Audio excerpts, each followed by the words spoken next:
man! Hunongon, ipadayon. Ipadayon. Ano man? Kinahanglan nga ipadayon kay daghan patang mga nagsunod nga kinahanglan sa atong suporta. Ang sa may hunungon og para klaro ko na gilay na pag hunungon ni. Wala kay ko sa hunungon sa ipadayon. Oo, sila na. Aw. Ipadayon nato nito interview ron. Alam mo kay padayon. Padayon din naman. Mas may mo padayon sir kay padayon yun.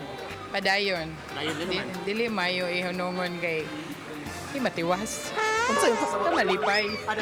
Okay. Tuloy-tuloy ka. Oh, kung naay beginning na siya end. Okay. Padayon. Padayon niya. Para diretso. Ipadayon. Kay para makabot ang ilang sa mga pangarap sa buhay ba? Padayon, ma'am. Sige lang padayon na pero may sa imong gusto ba para makabot imong gusto. Saman!